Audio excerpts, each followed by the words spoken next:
How I Became a Ghost, Chapter 22, Buried with the Bones.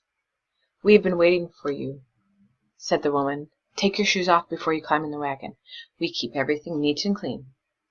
Naomi leaned against a wheel and slipped off her boots. "Here," said the woman. "Hand them to me. I'll hide them for you." She helped Naomi into the wagon and closed the flap.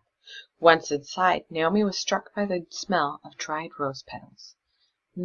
She said, "It smells nice in here." The women were silent, but Naomi thought she heard soft laughter. "We are so used to the smells we rarely notice," said the woman. "But we try to keep everything nice for the others." "What others?" asked Naomi. More soft laughter floated from the rear of the wagon. "Everybody else," said the woman. "Most people don't like to be around us." "Why not?" The words had barely passed through Naomi's lips when she wished she had never uttered them.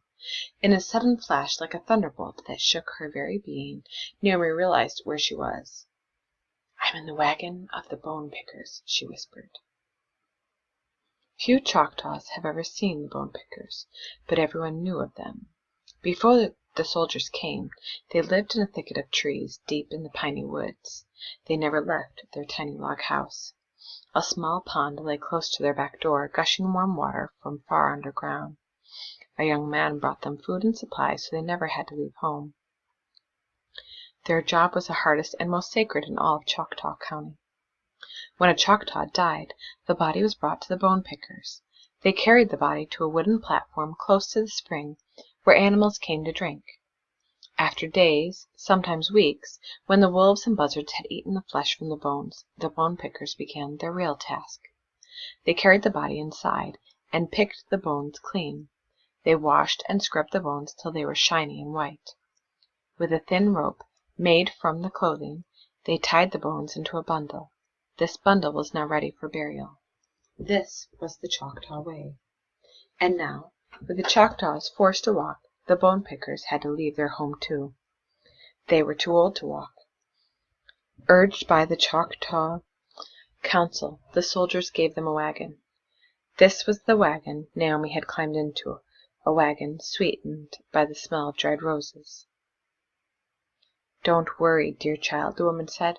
"Don't be afraid of us. This is the safest place for you now. If the soldiers search the wagon, we have a place for you." Naomi's eyes adjusted to the darkness. She saw the three older women curled together at the rear of the wagon. They surrounded a large wooden trunk. "Here," said the woman, lifting the lid. "You will be safe in the trunk." Naomi took a deep breath and froze. The trunk was filled with bones. "Don't be afraid," the woman said. "You do not have to touch the bones. The men built a secret hiding place for you." The woman piled the bones into 2 large sacks. While Naomi watched, they lifted the floor of the trunk. "It has a secret bottom, a tiny place for you to lie and wait till the soldiers go away. Here, climb inside." Naomi crawled into the trunk, lay on her back, and closed her eyes. "Take this," said the woman, handing Naomi a blanket. "This will keep you warm."